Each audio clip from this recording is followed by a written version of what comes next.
Education loan 100% placement తో job Telugu students కి first choice Sankalchand Patel university Ahmedabad. ఈ కథని మీరే ఎంచుకున్నారా ప్రదాజ్ గారు? అంటే యాక్చువల్గా ఆయన జగపతి బాబు గారు చెప్పారు, ఆయనకి అందరం కలిసి కూర్చున్నాక ఒక షేప్ వచ్చింది. మై వరల్డ్, నువ్వు నేను ఈ ప్రపంచం అంతే, ఇంకెవ్వరూ లేదు. లయ గారిని అలా చూడడం ఏంటి? ఆవిడ వచ్చి అసలు కెమెరా కేసు చూస్తూ నాకే చెందాలి అన్న వాళ్ళని ఇంటికి పిలిచి విషం పెట్టి చంపేస్తాను. మనదే ప్రపంచంలో ఇంట్లోకి ఒక దెయ్యం వచ్చి యోగి ఫ్యామిలీలోకి ఎందుకు వచ్చావు? Yogi is my world. She's ready to kill the family కూడా. ఎవరన్నా అడ్డొస్తే చంపేస్తాం. సో చీటింగ్ ఉంటుంది ఇద్దరు వైపు నుంచి ఉంటుంది. There is some relationship, what ever it is. ఆయన ఫ్యాన్స్ కానీ ఇప్పుడున్న జనరేషన్ కానీ సినిమా థియేటర్కి వచ్చారంటే మాత్రం దే లవ్ ద ఫిల్మ్. ఇంత మటుకు నేను గ్యారంటీ ఇస్తాను. థ్రిల్లర్ జానర్ కి దగ్గరలో ఉంది కాబట్టి ఒకసారి మీరు థియేటర్కి వచ్చి చూసారంటే that experience will be a different experience. అందరికీ నమస్కారం. Welcome to Suman TV. సామాజిక అంశాలంటే ఆయనకి ఎనలేని ఒక కన్సర్న్. అలాగే రాజకీయ సామాజిక అంశాలు ఉండే కథలంటే కూడా ఆయనకి చాలా ఇష్టం. కానీ ఈసారి అసలు కంప్లీట్గా అందరినీ షాక్ చేస్తూ ఒక కొత్త జానర్లో సినిమా తీశారు. మనందరికీ సుపరిచిత దర్శక నిర్మాత, సినీ ఇండస్ట్రీ పెద్దలు అండ్ చాలా విషయాల్ని అన్ఫిల్టర్డ్గా కుండ బద్దలు కొట్టి మాట్లాడే ఏకైక వ్యక్తి మనందరికి తెలిసిన వాళ్ళలో ఆయనే తమ్మారెడ్డి భరద్వాజ్ గారు. వదల అని ఒక చాలా డైనమిక్ టైటిల్తో వచ్చారు. ఏంటి, ఎవరిని వదలరు? ఆడియన్స్ని వదిలిపెట్టరా లేకపోతే కాస్ట్ని వదిలిపెట్టరా? మనమైతే మిమ్మల్ని వదిలిపెట్టట్లేదు సార్. వదల, నమస్కారం, welcome to Suman TV once again sir. So very happy to see you back. మీరు మళ్ళీ ఈ ఫామ్లో రావడం, మామూలుగా మధ్యలో మీరు ఇతర అంశాల మీద మాట్లాడుతూ కామెంట్ చేస్తూ మీ కామెంటరీ ఇచ్చారు. బట్ ఎలా అనిపించింది సార్? ఒక నిర్మాతగా దర్శక పర్యవేక్షణ కూడా మీరే చేస్తుంటారు గ్యారంటీగా. డెఫినెట్గా ఏంటంటే నాకు ఫస్ట్ సినిమా నేను కోతలైడ్ తీసినప్పుడు ఎలాంటి ఎక్స్పీరియన్స్ చేశానో ఇప్పుడు ఈ సినిమా అంతే ఎక్స్పీరియన్స్ చేయాల్సి వచ్చింది. చేశాను. అంటే టెక్నాలజీ మారిపోయింది, అంత మనుషులు మారిపోయారు, పద్ధతులు మారిపోయినాయి. ఈ కొత్త టెక్నాలజీ ఏదో తక్కువ టైం తీసుకుంటుందని చాలా ఎక్కువ టైం తీసుకుంటుంది. So it's a learning process. కొత్తగా నాకు మొత్తం ఈ ప్రాసెస్ అంతా నేర్చుకున్నాను నేను చెప్పాలని. It's a very good experience. Trailer చూస్తే అర్థమైపోయింది థ్రిల్లర్ సినిమా అని. ఇదేంటి సెంటిమెంటా? ఈ జానర్ని డిఫైన్ చేయొచ్చా? సెంటిమెంట్ అమ్మా ఇది. ఇట్స్ ఎ డిఫరెంట్ థ్రిల్లర్ అంటాం కానీ ఇట్స్ ఎ ఫ్యామిలీ థ్రిల్లర్. ఇది ఒక కొత్త ఎక్స్పెరిమెంట్ చేసాం మేము. అండ్ ఒక్కసారి కనెక్ట్ అయితే మాత్రం ఫ్యామిలీస్ చాలా బాగా నాకు 10 సంవత్సరానికి వచ్చినట్టు వస్తారని నాకు నమ్మకం ఈ కథనే. ఓన్లీ థింగ్ ఈస్ ఏంటంటే ఈ ట్రైలర్లు జోనర్లు చూస్తుంటే ఇదేదో హారర్ సినిమానేమో, థ్రిల్లర్ ఇదేమో, ఇంకేదేమో అనుకుంటూ ఉంటారు. కానీ it's not at all A horror film. It's out and out A family film. But I'm not in a position. నా సినిమా ఏంటని నేను చెప్పలేను, చెప్పకూడదు. ఆ లాస్ట్ది వచ్చేదాకా, ఆ లాస్ట్ రీల్ మీరు చూసేదాకా మీకు ఏంటో ఉంటుంది. ఇదేంటి తెలిసినాక మీరు ఎంత మంచిదా అనే ఫీలింగ్ వస్తుంది. న్యూ ఏజ్ సినిమా అయితేనే అనిపిస్తుంది గ్యారంటీగా. కొత్త తరానికి న్యూ ఏజ్ సినిమా అంటే స్ట్రైట్ కాకుండా ఏదో ఉంది లోపల విషయం, దాగి ఉన్న విషయం ఉంది. కరెక్ట్, అంతే. ఈ కథని మీరే ఎంచుకున్నారా భరద్వాజ్ గారు? అంటే యాక్చువల్గా ఆయన జగపతి బాబు గారు చెప్పారు, ఆయన కలిసి మనం చేద్దాం అనుకున్నాక ఆయన ఒక కథ చెప్పారు. ఆ కథలో ఇక అందరం కలిసి కూర్చున్నాక ఒక షేప్ వచ్చింది. అందరం ఇష్టపడే చేసాం. ఇది ఎవరు అంటగట్టింది కాదు, చేసింది కాదు. ఆయనకి నచ్చింది, నాకు నచ్చింది, ప్రొడ్యూసర్ గారికి నచ్చింది, అందరికీ నచ్చింది. So we liked it and we did it. It's a big surprise and అందరూ వెయిట్ చేస్తారు ఈ ట్రైలర్ చూశాక. లయ గారిని అలా చూడడం ఏంటి? ఆవిడ వచ్చి అసలు కెమెరా కేసు చూస్తూ నాకే చెందాలి అనడం. లయ అంటే ఒక మంచి అమ్మాయి, అన్నిటికీ సర్దుకుపోయే అమ్మాయి, అలా అర్థమైపోయింది అందరికీ. అంటే ఒక భార్యాభర్తలు అతిగా ప్రేమించుకుని చాలా బాగుండే భార్యాభర్తలు, అన్యోన్యమైన ఫ్యామిలీ, పిల్లలు కూడా బాగుండే పిల్లలు, కలిసిపోయి అంత అమ్మ నాన్న పిల్లలు అన్నట్టు కాకుండా మేమే ప్రపంచం, అంత మనదే ప్రపంచం అనుకునే పిల్లల ఇంట్లోకి ఒక దెయ్యం వచ్చి, దెయ్యం అంటే ఇంకో మనిషి వచ్చి మనిషి కూడా వీళ్ళతో బాగుంటూ అక్కడి నుంచి ఈయన్ని సపరేట్ చేద్దామని ట్రై చేయటం, భర్తని కానీ తండ్రిని కానీ చేద్దామని ట్రై చేయటం అనేది వాళ్ళు తట్టుకోగలరా? ఏ ఇంట్లోనూ జరిగితే ఏమవుతుంది? ఒక ఇంట్లో చాలా అన్యోన్యమైన ఫ్యామిలీకి సడన్గా ఫాదరు క్యారెక్టరు ఇంకొకళ్ళతో వెళ్ళిపోతాడేమో అనే ఫీలింగ్ వస్తే ఏమవుతుంది? ఆ వెళ్ళిపోవటం ఏంటి, అసలు ఆ అమ్మాయిది ఏంటి, ఆ అమ్మాయి ఎవరు, ఎందుకు వచ్చింది, ఏం చేద్దాం అంటే అక్కడ ఏంటంటే ఇక్కడ ఈవిడ మీరు అన్నట్టు లయ గారు క్యారెక్టర్ ప్రియ, ఆ అమ్మాయి నా భర్త జోలికి ఎవరైనా వస్తే, భర్తని నాకు కాదు అని చేసే పరిస్థితి ఏమన్నా వస్తే నేను వచ్చిన వాళ్ళని విషం పెట్టి చంపేస్తానండి. అంత పట్టుదల ఉండే అమ్మాయి. ఆ వచ్చిన అమ్మాయి కూడా నాకు యోగి కావాలి, ఎవరన్నా అడ్డొస్తే చంపేస్తాను అంటే she's ready to kill the family కూడా. ఈయన ఫ్యామిలీని మొత్తం ఎంతమంది ఉంటే అంతమంది చంపేస్తానికి ఆమె ప్రిపేర్ అవుతాను, just to gain that man, Yogi కోసం. మధ్యలో ఉన్న క్యారెక్టర్ యోగిని వాళ్ళు ప్రేమిస్తున్నారు, వీళ్ళు ప్రేమిస్తున్నారు, బట్ వాళ్ళ జీవితం అంతా ఉన్నారు, వాళ్ళు పిల్లలు పెరిగారు, ఆ భార్య భర్తలు వాళ్ళు ఒక 20 ఏళ్ళ సంసారం, సాఫీగా సాగిన సంసారం, ప్రేమించుకున్న సంసారం. ఆ సంసారంలోకి ఈ అమ్మాయి వచ్చి నిప్పులు పోద్దామన్నా లేకపోతే వాళ్ళని విడగొడదామని ట్రై చేసినా వాళ్ళు ఊరుకోరు కదా. అవును. మరి అట్ ద సేమ్ టైం మరి ఈ అమ్మాయి నాకు కావాలి అనుకున్నప్పుడు ప్రేమ అనేది ఎట్లా ఉంటుందంటే, ఇప్పుడు ఏ రకమైన ప్రేమ అయినా కానీ అది నిష్కల్మష ప్రేమ అయితే దానికి చాలా డేంజరస్ ప్రేమ అవుతుంది. ఎస్పెషలీ చాలా నిష్కల్మష ప్రేమ అయితే డేంజరస్ ప్రేమ అవుతుంది. నాకు కావాలి, అబ్సెసివ్ లవ్, నాకు ఐ వాంట్ హిమ్, కావాలి అనుకుంటా. బట్ సార్ ప్రేమ అంటే వదిలిపెట్టే అప్పుడు ఇంకా ఫ్రీడమ్ ఇవ్వాలంటారు కదా సార్. ప్రేమ అంటే ఒక్కొక్కళ్ళు ఉంటారు, అసలు నువ్వు ఎక్కడున్నా పర్లేదు నాతో ఉంటే చాలు అనుకునే ప్రేమ ఒకటి ఉంటుంది. లేదు అసలు మీరు ఏమి చేయొద్దు, నాకు కనపడి మాట్లాడితే చాలు అనుకునే వాళ్ళు కూడా కొంతమంది ఉంటారు, అది ఉంటుంది. కొంతమంది ప్రేమించి అది ఎక్కడికి లేకుండా, ఇప్పుడు ఆశా పరీక్ గారు ఉన్నారండి, ఆవిడ ఇప్పటికి పెళ్లి చేసుకోవాలా, 90 ఏళ్ళు 85 ఏళ్ళు వచ్చినాయి. ఆవిడ నజీర్ హుస్సేన్ గారిని ప్రేమించింది. ఆవిడ పెళ్లి చేసుకోకుండా అట్టగా ఉంది, వాళ్ళు ఇంట్లోకి వెళ్తారు, అంత రిలేషన్షిప్ అంతా బాగానే ఉంటుంది. అలా ప్రేమించుకునే వాళ్ళు ఉంటారు, ప్లటానిక్ లవ్ అంటారు కదా, అట్లా కూడా చేసుకుని అసలు కలవకుండా కూడా ప్రేమించుకుని అటు పెళ్లి చేసుకోకుండా ఉన్నోళ్ళు ఉంటారు కొంతమంది. ప్రేమించినాక నాకు అది కావాలి, అతనికి సంబంధం ఉండకూడదు, ఎవరితోనూ సంబంధం ఉండకూడదు, చాలా పాజిటివ్నెస్. ఇంకెవరితో వేరే అమ్మాయితో ఉండకూడదు అంటాం కంటే అసలు వేరే వాళ్ళే ఉండకూడదు, నేను తప్ప ఎవరు ప్రేమించకూడదు. వాళ్ళ పిల్లలు అవ్వచ్చు, తల్లి అవ్వచ్చు, తండ్రి అవ్వచ్చు, కొడుకు అవ్వచ్చు, కూతురు అవ్వచ్చు, వాళ్ళు ఎవరిలో ఉండకూడదు. నాకు ఒంటరికి సోలోగా నాకు కావాలి అనుకునే ఒక లవ్ ప్రేమ, ఇది సోలోగా కావాలనుకునే లవ్ కథ ఇది. ఇప్పుడు ఈ సోలో లవ్ లయ గారిదా రెండో క్యారెక్టర్ అలాంటి లవ్ నా భర్త నాకే చెందాలి కదా లెక్క ప్రకారం. ఏ భార్య అని కోరుకునేదే కదా, ఏ భార్యను తన భర్తని కాపాడుకుంటాను. ఇప్పుడు మనం సతీ సావిత్రి కథ విన్నాం, ఎముడితోనే పోట్లాడింది ఆవిడ, పోట్లాడి భర్తను తెచ్చుకుంది. అలాంటి సంస్కృతిలో మనం పుట్టాం, పెరిగాం. సో న్యాచురల్గా ఆవిడ కూడా, లయ గారు కూడా అటువంటిది, నేను నా భర్త నేను కాపాడుకుంటాను, ఎవరిని వస్తే అడ్డం వస్తే వాళ్ళని చంపేస్తాను అనే క్యారెక్టర్ ఆవిడ. మా భార్య భర్తలు కాదు, ఎవరున్నా అడ్డం వస్తే నేను ఎవరిని బతకను, నాకు మాత్రం this man, I need this man అనేది. సార్ డైలాగ్స్ యోగి అని పేరు పెట్టడం, ప్రియా యోగి, ఇవన్నీ వెరీ వెరీ అర్బన్ మోడర్న్. కానీ మీరు చెప్పిన ఎమోషన్ ప్రతి ఇంటింటి రామాయణమే. అంటే ఇదివరకు ఇద్దరు పెళ్ళాల ముద్దుల పోలీసు అలాంటి సినిమాలు మొదలుకొని మనకి ఒక రాధ ఇద్దరు కృష్ణులు, లేకపోతే ఒక కృష్ణుడు ఇద్దరు రాధలు మనకు చాలా వచ్చాయి. కానీ sentiment is the same. So ఈ అర్బన్ సెన్సిబిలిటీస్ ఎందుకు పెట్టారు సార్ దీన్ని? అంటే దాంట్లో మీరు చెప్పిన కథలన్నిట్లో ఏంటంటే ఇతను చీట్ చేస్తూ ఉంటాడు. సో చీటింగ్ ఉంటుంది, ఇద్దరు వైపు నుంచి ఉంటుంది. ఇక్కడ మన దగ్గర చీటింగ్ ఏం లేదు, ఉండదు, ఉండకూడదు. But there is some relationship, what ever it is. ఆ అమ్మాయి కావాలనుకుంది, ఈయన కూడా క్లోజ్గా ఉంటే, ఇప్పుడు నేను ఒక అమ్మాయితో క్లోజ్గా ఉంటే నేను రిలేషన్షిప్లో ఉన్నట్ట, లేకపోతే ఆ అమ్మాయితో అఫైర్ ఉన్నట్ట, ఉండకపోవచ్చు కూడా కదా. బట్ ఉన్నట్టు 10 మంది అనుకుంటారు. ఇవాళ మనం సడన్గా ఎవరో ఒక అమ్మాయిని పట్టుకుని వెళ్తా అంటే ఈడేంటి కొత్త అమ్మాయిని తీసుకెళ్తున్నాడు అంటే సమాజం అట్లా ఉంది. సో అండ్ ఆయన ఉన్న ప్రొఫెషన్కి ఎవరితో అయినా బాగుండే ప్రొఫెషన్, ఉండాల్సిన ప్రొఫెషన్ కూడా. సో దాన్ని అంటగట్టుకుంటే దానికి ఎవరు బాధ్యత అవుతుంది? వాళ్ళు అర్థం చేసుకుంటే, ఎదుటి వాళ్ళు అర్థం చేసుకున్నా కూడా ఆయన తప్పు కాదు కదా. కానీ మీరు అన్న ప్లాటానిక్ లవ్ ఉంది కదా సార్, దాని రూపురేఖలు కూడా అలాగే ఉంటాయి.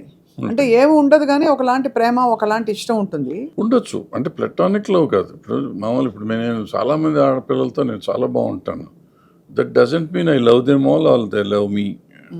బాగుంటారు, వాళ్ళు బాగుంటారు, మనం బాగుంటాం, చిన్నపిల్లలు కదా అని బాగుంటాం, సరదాగా ఉంటాం. దాన్ని అపార్థంగా తీసుకుంటే అది ఇంకో రకంగా అవుతుంది. అవునవును, అంతే. సో ఇప్పుడు జగపతి బాబు గారి క్యారెక్టర్ అలాంటిది, అంటే ఒక బాధ్యతతో కూడిన ప్రేమ, ఒక ఆత్మీయత, ఒక అఫెక్షన్తో అంతే కథంతా చెప్పించేస్తున్నానేమో నాకు గిల్టీగా ఉంది, కానీ చెప్పించాను తర్వాత ఏమవుతుందని చెప్పి. But choice of course Jagapathi Babu గారికి ఇష్టమైన కథ కాబట్టి న్యాచురల్లీ ఆయన హీరోగా ఉన్నారు, ఆశ్చర్యం లేదు. ఆయన అప్పుడు కూడా ఇద్దరు అమ్మాయిలు ఆయన ఉండటం అనేది ఆయన క్యారెక్టర్కి, ఆయన సినిమాలు అన్నింటినీ అట్లాగే ఉంది. సో ఆయన ఫ్యాన్స్ కానీ ఇప్పుడున్న జనరేషన్ కానీ ఈవెన్ ఎల్డర్ జనరేషన్, ఆయన పాత జనరేషన్ వాళ్ళు కూడా సినిమా థియేటర్కి వచ్చారంటే మాత్రం దే లవ్ ద ఫిలిం. ఇంత మట్టుకు నేను గ్యారంటీ ఇస్తాను. ఓన్లీ థింగ్ ఇస్ థియేటర్ దాకా రావాలి. మరి వస్తారా, నేను తీసానని రారా, లేకపోతే వీళ్ళు ముసలోళ్ళని రారా, అటువంటిది నాకు తెలీదు. వస్తారని నేను ఆశతో చూస్తున్నా. ఎవరు సార్ ముసలోళ్ళు? అంటే ఇప్పుడంటే ఇవాళ ఉన్న ఈ యంగర్ జనరేషన్ చూసినాక జగపతి బాబు గారి హీరో అంటే మరి ఎంతవరకు ఉంటుంది సార్? జగపతి బాబు గారు ఎవర్ గ్రీన్ సార్. తెలుసు, ఆయన విలన్గా ఆయన అద్భుతంగా చూస్తున్నారు, ఇంకో రకంగా క్యారెక్టర్ యాక్టర్గా బ్రహ్మాండంగా చూస్తున్నారు.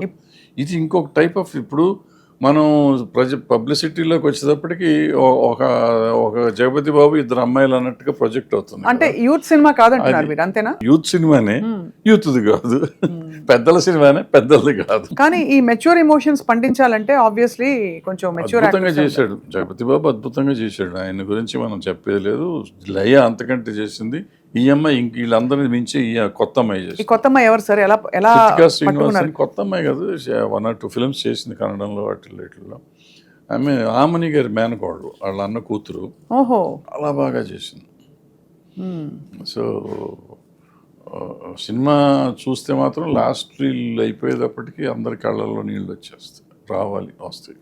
ఓహో, అంత మూవ్ చేస్తుంది. అయితే మరి ఏమవుతుందా అని ఆ సస్పెన్స్ మిమ్మల్ని అడగను, నేను చెప్పను అనుకోండి. అదే మీరు చెప్పరు, కానీ నాకు తెలిసిపోయింది కాబట్టి నేను అది తెలిసింది తెలియనట్టు ఉంటూ. సో ఈ షూటింగ్ అంతా ఇదంతా ఒక ఫ్యామిలీ ఎపిసోడ్ సార్. ఇది తీస్తున్నప్పుడు మీకు ఇదివరకు you use to have a social context, ఏదో ఒక లార్జర్ ఇష్యూ, లార్జర్ సెంటిమెంట్, ఒక ఐడియాలజీ. ఇది తీస్తున్నప్పుడు మళ్ళీ నేను కమర్షియల్ ప్రొడ్యూసర్ డైరెక్టర్ అయిపోతున్నాను అనే ఫీలింగ్ వచ్చిందా? నేను డైరెక్ట్ చేయలేదు కాబట్టి నాకు ఆ ఫీలింగ్ ఏం లేదు. కానీ అదే అంటే ఇది కూడా ఇవాళ సమాజంలో మనకి రిలేషన్షిప్స్ అంటున్నారు, ఏంటంటో అంటున్నారు, రకరకాల సిచ్యువేషన్షిప్ సార్, సిచ్యువేషన్షిప్ అంటున్నారు, నానో షిప్ అట, ఏంటో షిప్పులు తెలియదు నాకు.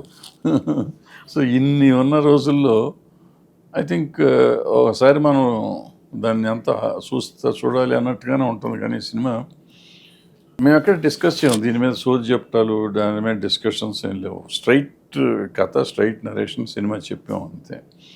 మా అనుకున్న పాయింట్ చెప్పాము, అండ్ చెప్పాల్సిన విధంగానే చెప్పాము అనుకుంటున్నాం.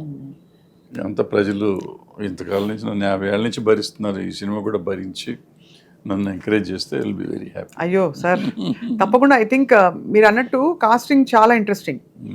జగపతి బాబు గారు, ఆయనకు ఒక ఆరా ఉంది, ఆయన వస్తే సినిమాలో గ్యారంటీగా ఒక లుక్ వచ్చేస్తుంది. లయ గారిని ఇలా చూడడం కూడా కొత్తగా, very glamorous and very very assertive character. చాలా బాగా చేసింది ఆమె. అంటే నేను అనుకోవటం, లయ వచ్చిన 20-30 ఏళ్ళు అయినట్టుంది ఆవిడ వచ్చి.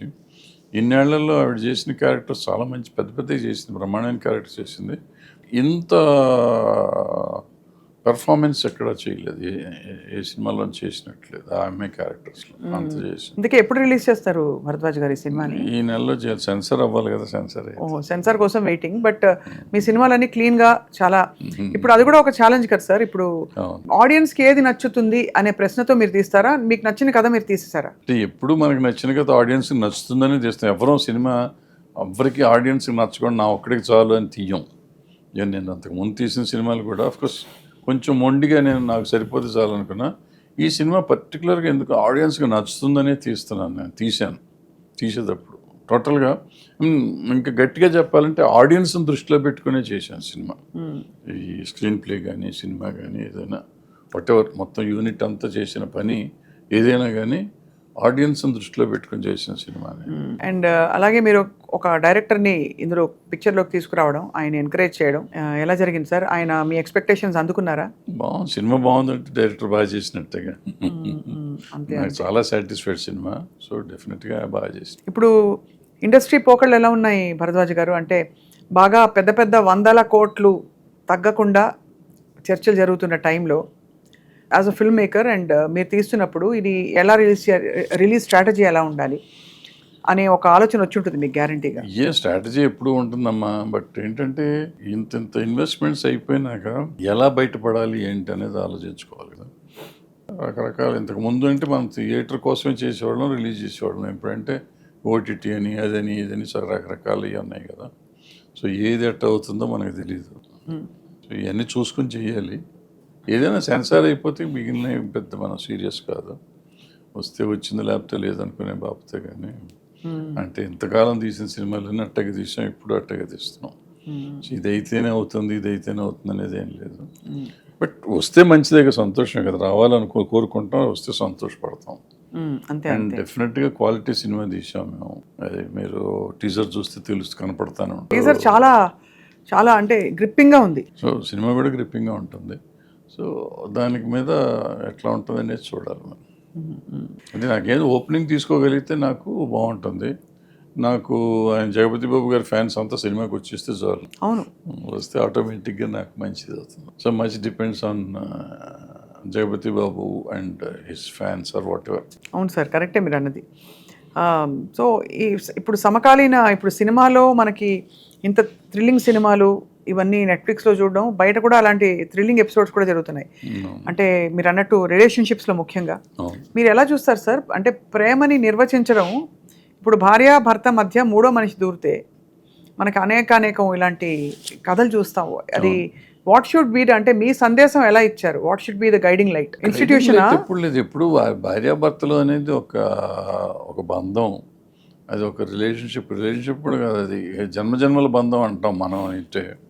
బట్ ఇప్పుడు పోయింది, ఈ తరంలో అది లేదు అసలు. అది ఎందుకంటే పెళ్ళి అయిన నెక్స్ట్ మినిట్ నుంచి ఉంటుందో ఉడుతుందో, పెళ్ళి పెటాకులు అవుతుందో అవదో తెలియదు మనకి. ఎప్పుడు డౌట్ఫుల్గానే ఉంటుంది. రోజు దినదినగండం నూరేళ్ళు టైప్ అయిపోయింది అది. సో అది ఉండకూడదు. డెఫినెట్గా పరస్పరంగా ప్రేమించుకుని చక్కగా ఉండాలి ఫ్యామిలీ. ఎందుకంటే భార్యాభర్తలు సరిగ్గా ఉంటేనే పిల్లల భవిష్యత్తు బాగుంటుంది. కరెక్ట్ సార్, అవును. వాళ్ళిద్దరూ ఇంట్లో సరిగ్గా ఉండకపోయినా లేకపోతే విడిపోయినా కూడా పిల్లల మీద చాలా డిఫరెన్స్ వస్తుంది. ఇవాళ నీకు ఈ రిలేషన్షిప్స్ పోయిన కాడి నుంచే, ఆ బాంధవ్యాలు బంధుత్వాలు పోయిన కాడి నుంచే నీకు వాళ్ళ ఈ తేడాలు వస్తున్నాయి. అసలు ఇవన్నీ దేన్ని గుర్తించకుండా మనుషులు, దేన్ని గౌరవించకుండా, ఏ బాంధవ్యాన్ని గుర్తించకుండా వాళ్ళు ఇష్టం వచ్చినట్టు బిహేవ్ చేసి ప్రతిదానికి అయిపోయిందంటే మనం ఏం అనేదట్లేదు. ప్రపంచం అంతా మారింది, మనం మారాలి అనుకుంటే మారాలి. కానీ ఇప్పుడు ఇవాళ కోలివింగ్ వచ్చేసింది, కోలివింగ్ హాస్టల్స్ వచ్చినాయి, రిలేషన్షిప్స్ పెట్టుకుని ముందే అసలు మనం ఫేస్బుక్ వచ్చిన కాడి నుంచి చూస్తున్నాం. దేంట్లో చూసినా కానీ మనం ఆల్రెడీ ఎంగేజ్డ్ కాదు, ఏదో పడతారు కదా, ఇన్ రిలేషన్షిప్ అని పెడతారు. అదే ఫ్రీ. ఏంటి అసలు నువ్వు ఎవరితో ఉంటే నీకు పెళ్లి చేసుకుంటే పెళ్లి ఫోటో దాంట్లో ఎందుకు? పెళ్ళి మన ఇద్దరికి ఎవరిద్దరు చేసుకుంటున్నారో వాళ్ళిద్దరిది పర్సనల్ స్పేస్. దాన్ని కూడా నువ్వు దీనికి అమ్మేసి వీడియోలో పెట్టి టీవీలో చూపించుకుని, ఈవెన్ హనీమూన్ వెళ్తే కూడా టీవీలకు అమ్ముకునే పరిస్థితి మనం వచ్చామంటే దేనికి ఉంటున్నాం అసలు? ఏంటి, ఎక్కడికి వెళ్తున్నాము అంటే మనం కట్నం తీసుకోవటం తప్పని మనం అన్న రోజుల నుంచి ఇప్పుడు మనం పెళ్ళిని అమ్ముకుని ఈవెన్ ఫస్ట్ నైట్ని కూడా అమ్ముకునే పరిస్థితికి వచ్చేసాం. దేవుడా. సో ఈ పరిస్థితికి వచ్చామంటే దానికి వాల్యూ అవట్లా. నా పాయింట్ ఏంటంటే అది ఇచ్చుకోవటం, కమర్షియల్గా ఇచ్చుకోవటం తప్పు ఉందో లేదనేది మన డిస్కషన్ కాదు. బట్ ఒక ప్రైవేట్ స్పేస్ని, అద్భుతమైన బంధం ఏదైతే 1000 ఏళ్ల బంధం, 100 ఏళ్ల బంధం అంటాం దాన్ని, పెళ్ళిని. అటువంటి బంధాన్ని నువ్వు పబ్లిక్గా చేసేసి హడావిడి చేసి టీవీల్లో పెట్టుకుని చూపించే పరిస్థితికి వచ్చినాక ఇంకా దాంట్లో ఏముంటుంది? పోయింది దాని శానిటీ పోయింది, దాని అందం పోయింది. ఇప్పుడు ఆ పెళ్ళికొడుకు పెళ్లి కూతురు తన ఫ్యామిలీతో కూర్చొని చేసుకునే ఒక అద్భుతమైన సంఘటన అది. వాళ్ళ జీవితాంతం మర్చిపోకుండా ఉండే జరగండి. నువ్వు ఎప్పుడైతే కెమెరాలు పెట్టి ఎన్ని చేస్తుంటే ఆర్టిఫిషియల్ అయిపోతుంది. అవును, అది మనసులో చచ్చిపోయేదాకా గుర్తుపెట్టుకోవాల్సినది యాక్టింగ్ చేయాల్సి వస్తుంది. ఇప్పుడు అక్కడేమో తాళి కడతానంటే కూడా 1 more అడుగుతున్నాడు. తల మీద సతా చేయి పెడితే ఎట్ట పెట్టాలో చెప్తాడు కెమెరా కోసం తల మీద చేయి తీయమంటాడు, ఏది ఇది పెట్టేటప్పుడు జీలకర్ర ఎప్పుడు పెట్టమంటాడు. ఆడు ఏంటి ఇది ఈ ముందు పరదా కడతాం, ఎందుకు కడతారు అసలు? పెళ్లి కొడుకు పెళ్లి కూతురు ఒకళ్ళనొకళ్ళు ఎప్పుడూ చూసుకోకూడదని. ఇప్పుడు ముందు ప్రీ వెడ్డింగ్ షోస్ చేసేస్తాం, షూట్స్, అవును, షూట్ చేస్తున్నాం, ప్రీ వెడ్డింగ్ అంతా అయిపోతుంది, అన్నీ అయిపోయినాక ఈ ఫస్ట్ నైట్కి కూడా ఇప్పుడు మనం పెద్ద షోలు చేస్తున్నారు. మొన్న ఏదో సినిమా చేశారు, ఫస్ట్ నైట్కి షో చేయటం అని వాళ్ళు చేశాడు. అదే అదేంటి సార్ ఫస్ట్ నైట్ షో ఏంటి సార్? ఫస్ట్ నైట్కి షో కాదు, ఫస్ట్ నైట్ని కూడా ఒక ఈవెంట్ చేశాడు. Should make everything an event అని, ఈ ఫస్ట్ నైట్ని కూడా ఈవెంట్ లేదు. సో అంటే ఈవెంట్ చేస్తారు, రేపు ఎప్పుడు చేస్తారు. ఫస్ట్ నైట్ కాదు కానీ మనకి ఈ మధ్య నాకు తెలిసి ఒక సినిమా యాక్టర్ అనుకుంటా హనీమూన్ని ఓ టీవీ ఛానల్కి ఇచ్చారు. సో టీవీ ఛానల్కో ఓటీటీకో వరకు అన్నారు. సో ఇవన్నీ ఎక్కడికి వెళ్తున్నాం మనం? ఏంటి sir what is the driving force అంటారు? ఫేమా, డబ్బులా? రెండు. ఫేమ్ అంటే మనం పిచ్చోళ్ళు, వాళ్ళిద్దరూ నిజంగా ఒక భార్య భర్త పెళ్లి చేసుకున్నారు, ప్రేమించుకోలేదు, పెళ్లి చేసుకున్నారు, లేదు ప్రేమించిన తర్వాత హనీమూన్కి వెళ్తారు.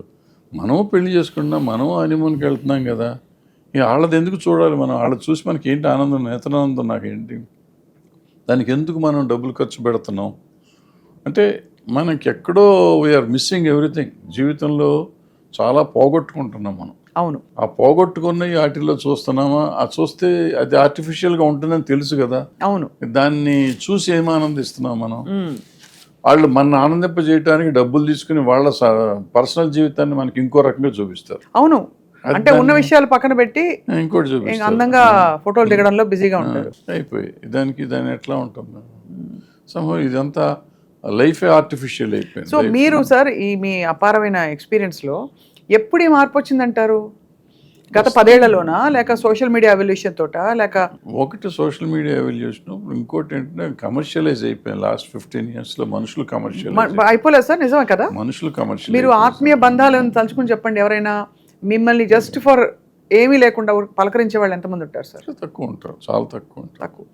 అంటే నాకు కాదులే పాప, నాకు చాలా మంది, అంటే మీరు పాతతరం కాబట్టి ఆ రోజుకి ఈ రోజుకి చిన్నపిల్లల దగ్గర నుంచి పెద్దల దాకా అభిమానిస్తారు. అవును sir, for you, because not because your film maker and director. But బయట మాత్రం చాలా బ్యాడ్ సిచ్యువేషన్. బయట అలా ఉంది, బంధాలన్నీ మారిపోతున్నాయి. అటువంటి టైంలో యోగి ప్రియా మధ్య బంధం ఏమవుతుంది అన్నదే ఇక్కడ సస్పెన్స్. అవును, భలే కనెక్ట్ చేశానే. That's true sir actually. Sir ఇప్పుడు అవుతున్న ఇష్యూస్ పై మీరు ఏమైనా కామెంట్ చేస్తారా? ఏ ఇష్యూస్ అమ్మా? మనకి మంగ్లీ ఇష్యూ యాక్టివ్గా లైవ్గా నడుస్తోంది.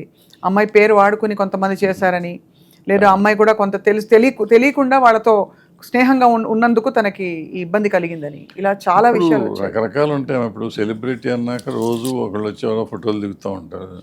దిగిన వాళ్ళందరితోనూ మనకు సంబంధం ఉందంటే మనం ఎట్లా చెప్తాం, చెప్పలేం. సో మంగ్లీది కూడా అట్లా జరిగి ఉండొచ్చు, జరిగి ఉండకపోవచ్చు. సో మీరు ఫాలో అయ్యారా సార్ మొత్తం? అది అవ్వలేదు, నాకు అసలు తెలీదు. ఏదో చూస్తున్నారు, చెప్తున్నారు, ఇది అవుతుంది అన్నారు, అది అన్నారు, ఇది అన్నారు. బట్ అది అంత ఉండే అమ్మాయి అని కాదు, నాకైతే తెలుసు కదా, మంగ్లీ తెలుసు కాబట్టి. సో అన్నిట్లో ఇన్వాల్వ్ అవుతుందని నేను నమ్మను. నిజాలు నాకు తెలియదు కానీ, but I don't believe in that. ఎందుకంటే అమ్మాయి పాట మీద, అమ్మాయి తన పాటని ఎన్ని రకాలుగా ముందుకు తీసుకెళ్ళచ్చు అని, పాట పాడడానికి ఎంత కష్టపడింది ఆమె. టీవీ ఛానల్లో ఫస్ట్ తెలంగాణ లంబాడి వేషం వేసుకుని ఇంటర్వ్యూస్ చేస్తాం, గిరిజన బిడ్డ కదా తను కూడా. సో ఆమె అంత కష్టపడి వచ్చి ఆ ఫోక్ సాంగ్స్ పాడుకుంటూ అందులోని సినిమాల్లోకి వచ్చి, సినిమాల్లో ఇవాళ పాపులర్ సింగర్ అయిపోయి ఈవెంట్ చేయాలన్నా మంగ్లీ కావాలి, పాట పాడాలన్నా మంగ్లీ, పర్టికులర్ సాంగ్స్ పాడాలంటే మంగ్లీ కావాలని స్టేజ్కి వచ్చింది. వచ్చిన అమ్మాయిని మనం ఎంతవరకు ఎంకరేజ్ చేయగలం అంతవరకు చెయ్యాలి, కానీ పట్టి లాగి కింద పడేద్దాం అనుకోవటం తప్పు. కానీ ఒకవేళ నిజంగా ఆమె ఇన్వాల్వ్ అయ్యి ఉంటే మాత్రం తప్పకుండా శిక్ష అయితే పడాలి. కానీ మీరు అనేది రైటే సార్, అంటే మనకి నిజ నిర్ధారణ జరగకుండా మీడియా ట్రయల్ చాలా అయిపోయింది. బాధితులు ఉన్నారు, కానీ ఎవరి తప్పు వల్ల బాధితులు అయ్యారు? నేను ఇంత కష్టపడి వచ్చాను, నేను ఎందుకు మోసం చేస్తాను అంటుంది అమ్మాయి. అడుగుతుంటే నిజంగా నిజమే, ఆ మాట అడిగేది నిజమే కదా అనిపిస్తుంది. బట్ నిజాలు మనకు తెలియదు కాబట్టి మనం ఎక్కువ కామెంట్ చేయలేము. బట్ నాకు తెలిసిన మంగ్లీ మాత్రం అలాంటి పనులు చేయదని నేను నమ్ముతున్నాను. జరిగి ఉంటే మాత్రం శిక్షించాలని చెప్తాను సార్. సో అది మీకు ఇవన్నీ అంటే ఇప్పుడు చూస్తుంటే బహుశా మీ ఫ్రేమ్ ఆఫ్ రెఫరెన్స్ నుంచి బాగా షాకింగ్, ఎందుకంటే రోజు ఒక సంచలనం మీడియాలో ఇలా ఇది అయింది. మళ్ళీ ఆశురెడ్డి ఇష్యూ వచ్చింది, ఆ అమ్మాయి ఎవరినో పెళ్లి చేసుకుంటానని మోసం చేసింది, కోర్టు తీసుకుని. మీకు కథలు వెతుక్కోక్కర్లేదు అనిపిస్తుంది సార్? ఏం అతుకక్కర్లా. ఈ ఆశిరెడ్డి డబ్బులు ఎత్తుకుపోయిందంటారు, మొన్న ఎవరో చంపేశారంటారు, భార్య భర్తను చంపిందంటారు, లేకపోతే మరి మరదలు అక్కను చంపిందంటారు, ఏదో రకరకాలు చెప్తూ ఉంటారు. బావగారిని చంపేశారంటారు, లేకపోతే ప్రియురాలను చంపారంటారు. ఏంటో తెలియట్లేదు, అసలు మెంటలు వచ్చేస్తుంది ఇవన్నీ చూస్తే. ఏంటి what is the one reason sir before we wind up? ఇలా ఇంత మన కలికాలం అని ఏదైతే విన్నామో, ఇలాగా అందరి మీద విషం చిమ్ముతూ బంధాలు మొత్తం నాశనం అయిపోయి, అలాగే సంబంధం లేని వాళ్ళు కూడా ఊరికే చేతిలో సెల్ ఫోన్ ఉందని చెప్పి నీచమైన కామెంట్లు పెట్టే ధీరులు వీరులు చాలా మంది ఉన్నారు. మీకు తెలుసు కదా సార్, చాలా మంది. నేను అదే చూస్తున్నాను. ఇప్పుడు నేను నా సినిమాలో కథ కూడా అలాంటి కథే, కానీ ఇక్కడ ఒక ప్రేమ ఉంది, పునాది ఉంది కదా, పునాది ప్రేమ. నేను ప్రేమ కోసమే చేస్తున్నాం అనే ఒక ఇది ఉంది. అక్కడ ప్రేమ కాదు, కమర్షియలిజం ఎక్కువైపోతుంది. కమర్షియలిజంకి లవ్కి చాలా డిఫరెన్స్ ఉంది. లవ్లో అయినా చంపటం తప్పే, కమర్షియల్గా అయినా చంపటం మర్డరే. ఎప్పుడు ఏదైనా కానీ తప్పే. కానీ కొన్ని పరిస్థితుల్లో కొన్ని కారణాల వల్ల చేసేది సింపతి గెయిన్ చేసే మర్డర్ అవుతుంది. మర్డర్లు కూడా మర్డర్ చేస్తున్నా కానీ చేస్తే చంపితే ఈ దరిద్రం వదిలిపోతుంది. ఇప్పుడు సజ్జనర్ గారు రేపులు చేసిన అమ్మాయిని చంపితే, అబ్బాయిలను చంపితే బ్రహ్మాండంగా చేస్తాను చప్పట్లు కొట్టిన రోజులు ఉన్నాయి మనకి. అవును. సో కొన్ని జరిగినప్పుడు మనం తప్పట్లు కొడతా ఉంటాం, మర్డర్లు చేస్తే అది మర్డరే. సజ్జనర్ గారు చేసింది మర్డరే కాదని మనం అంటాం, కానీ చేయాల్సిన టైం వచ్చింది కాబట్టి చేశారు కాబట్టి కరెక్ట్ అని అనుకుంటున్నాం. కరెక్ట్ అని మనం అనుకుంటున్నాం కానీ చట్టం అనుకోదుగా. చట్ట ప్రకారం తప్పే. బట్ కొన్ని అంటే ఈ చట్టం వేళ సరిగ్గా న్యాయం చేయట్లేదు కాబట్టి, చట్ట ప్రకారం జరగాలంటే న్యాయం జరగదు కాబట్టి మనం చట్టాన్ని చేతిలో తీసుకుని న్యాయం చేయాలి అనేది ఒక ఇదైపోయింది. అది ఒక ఆస్పెక్ట్. ఇప్పుడు జరుగుతున్నాయి ఏంటంటే ఎందుకు జరుగుతుందో తెలియట్లేదు. అదే కదా సార్, ఒక రకమైన సాడిస్టిక్ ప్లెజర్ కూడా ఏంటో తెలియదు, కారణాలు ఉండవు. Exactly sir. అదే పలానా ప్రేమ కోసం చేశారా, పలానా డబ్బుల కోసం చేశారా అంటే అది కూడా లేదు. చాలా ఇన్స్టింక్ట్ ఏదో వస్తాయని చేసేస్తున్నారు, అయిపోతాను, విచ్ ఇస్ నాట్ రైట్. అదే సార్, అంటే ఇంకా అంటారు కదా, ఎక్కడో అక్కడ ఏదో ఒక మార్పు, ఇంత చెడు జరిగాక ఏదో మంచి జరుగుతుందని ఒక హోప్ తోటే చాలామంది, ఎస్పెషలీ మీలాంటి మంచి కథలు చెప్పిన వ్యక్తులు, పోతే పోనీ కావచ్చు, అంటే ఎన్ని సినిమాలు తీసి ప్రతి సినిమాలో ఒక మంచి విషయం చెప్పారు సమాజానికి. సో వీ హోప్ దట్ వదలకుండా చూడండి అందరూ దయచేసి. తప్పకుండా చూస్తాను సార్. నేనైతే ఐ హావ్ డిసైడెడ్, ఇంకోటి ఆ థ్రిల్లర్ జానర్కి దగ్గరలో ఉంది కాబట్టి. డెఫినెట్గా ఫ్యామిలీ థ్రిల్లర్, ఫ్యామిలీతో చూడాల్సిన సినిమా, ఫ్యామిలీ థ్రిల్లరు. అందరూ ఎంజాయ్ చేస్తారు చూసినాక. ముందు రకరకాల కారణాలతో అనుకోవచ్చు కానీ ఈ సినిమా ఎందుకు అనుకుంటారేమో, కానీ ఒకసారి మీరు థియేటర్కి వచ్చి చూసారంటే that experience will be a different experience. కొత్త జానర్ సినిమా చూసిన ఫీలింగ్ అయితే 100% వస్తుంది. We are waiting sir. వదలా, మీరు రిలీజ్ డేట్ అనౌన్స్ చేయండి, మేము ఇంకా చెలరైపోతాం. సార్ ధురంధర్ 2 చూసారా? చూసాను. నచ్చిందా? నచ్చలేదా మీకు? నాకు అంతగా ఎక్కలేదు. అంటే పొలిటిసైజ్ అవ్వడం. వన్ నాకు విపరీతంగా నచ్చింది. 2 చాలా టూ మచ్ ఆఫ్ పొలిటిసైజింగ్. అది అంటే ఒక వర్గం కోసం సినిమా తీసినట్టుంది. వైలెన్స్ అసలు మరీ భయంకరమైన వైలెన్స్. వెరీ ఫస్ట్ రీల్లే కొంచెం భయం వేసిపోయింది. అంత వైలెన్స్ అవసరం లేదు. సినిమా డబ్బులు కావాలి మనకు, కానీ మనకి డబ్బులు కావాలని అంత వైలెన్స్ తీయాల్సిన అవసరం లేదు. అండ్ అలాగే మనం ఎవరిదో మెప్పు పొందాలని చెప్పి ఎదుటి వాళ్ళని మరి దుర్మార్గులుగా చూపించాల్సిన అవసరం. పెద్ద ట్విస్ట్ 2008లో జరిగిన అంశాలను తీసుకుని 14 తర్వాత జరిగిన డిమానిటైజేషన్ కలిపాడు. పెద్ద సినిమాటిక్ లిబర్టీ మనం ఏదైనా తీసుకోవచ్చు కానీ బట్ ఎదుటి వాళ్ళని ఇంకోటి చేయటం అనేది కరెక్ట్ కాదు. అవును, అది కరెక్టే సార్. బట్ ఎనీవే, జనం విజ్ఞులు. సినిమాగా హిట్ అయినా కూడా ఎక్కడో అక్కడ ఐ థింక్ అంతర్లీనంగా ఉండే అంశాలన్నీ అర్థమవుతాయి. అలాగే మీరు తీసిన ఈ సినిమా కూడా తప్పకుండా మనసుని హత్తుకుని ఒక మంచి రిలేషన్షిప్కి ఎక్కడైనా ఎవరైనా ఇలా పుల్లలు పెడుతూ ఉంటే వాళ్ళు మేల్కొని జాగృతులు అవుతారని ఆశిస్తున్నాం. Thank you so much Tammareddy Bharadwaj గారు.